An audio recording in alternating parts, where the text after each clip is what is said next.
સૌથી પહેલાં તો આપ સૌ લોકોને આવવાનું આપ લોકો અમે લોકો બોલાવ્યા આપ લોકો હાજર થયા અમે લોકો સાથે મળવા માટે ચર્ચા કરવા માટે જે હાલનો સિઝન અત્યારે ચાલુ થઈ જવાનું છે.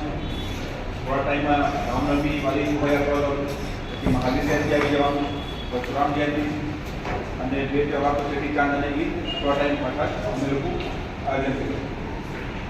મારા લોકોને ખાસ વિનંતી છે તો જે પણ પરમિશન લેવાનું છે એ ખાસ ધ્યાને રાખવાનું કે જે પરમિશન જે કચેરીમાંથી લેવાનું છે એ પરમિશન કાંઈ કરતાં આપ લોકો લઈ લો, કારણ કે છેલ્લી ઘડી કોઈ અગવડ નહીં પડે. એમાં કોઈ મ્યુઝિકલ કોઈ પ્રાવધાન હોય, કોઈ ડીજે હોય, કોઈ બીજા ટાઈપનો લાઉડ સ્પીકર વગેરે એમની પણ આરાયતી ચર્ચા પોલીસ અધિકારી સાથે કરી લેવાનું અને જે સોંગ્સ મ્યુઝિક આપ લોકો વગાડવાના છો એમની એક કોપી પ્લેલિસ્ટનો પેનડ્રાઈવમાં પોલીસ અધિકારીશ્રીઓને આપી દેવાનું.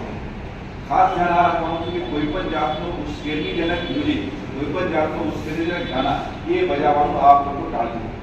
અને અત્યારે સરકારમાંથી પણ ખૂબ જ સ્ટ્રિક્ટ હિદાયત છે કે કોઈનો નામ સરનામા જોયા વગર, કોઈનો અટક જોયા વગર, કોઈનો કયા સમાજથી જોયા વગર કોઈ પણ માણસ માહોલ ખરાબ કરાવવાનું કામ કરશે એની સામે સ્ટ્રિક્ટ પગલાં લેવાનું છે. તો અગાઉથી એટલે કહું છું તાકી બનાવ બની ગયા પછી આપ લોકોને પછી એવું લાગશે કે પોલીસ પાસે કઈ રીતે શું કામ કરે છે, તો થોડા એ ધ્યાનમાં રહે કે ઉશ્કેરણીજનક કોઈ પણ કામ નહીં કરાવવાનું છે. યાત્રા જ્યારે પણ મિક્સ વસ્તીમાંથી નીકળે આયોજકોની ખાસ જવાબદારી છે કે જે યાત્રામાં જોડાયેલા માણસો છે એ સંયમથી ત્યાં પસાર થાય અને યાત્રા કોઈ પણ જાતનો એક પાવર બતાવવાનો મોકા નહીં છે. એ ધાર્મિક વ્યવહાર છે, ધાર્મિક યાત્રા છે. આપણે ધાર્મિક વૃત્તિથી, ધાર્મિક લાગણીથી યાત્રાને પૂર્ણાવતિ સુધી લઈ જવાનું છે.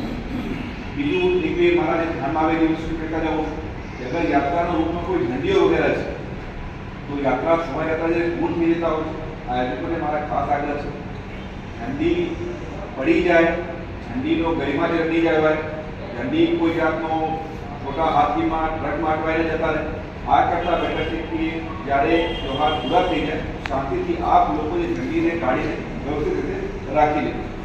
છેલ્લી અને સૌથી મહત્વપૂર્ણ વાત ખાસ રીતે યુવા લોકોથી મારો આગ્રહ છે સોશિયલ મીડિયા ઉપર કોઈ પણ જાતનો ઉશ્કેરણીજનક કમેન્ટ કરતા ટાળજો આપ લોકો અને કોઈ ઉશ્કેરણીજનક કમેન્ટ કરે એમને સ્ક્રીનશોટ લઈને પોલીસ સ્ટેશનમાં આપને જાણ કરાવવાનું છે.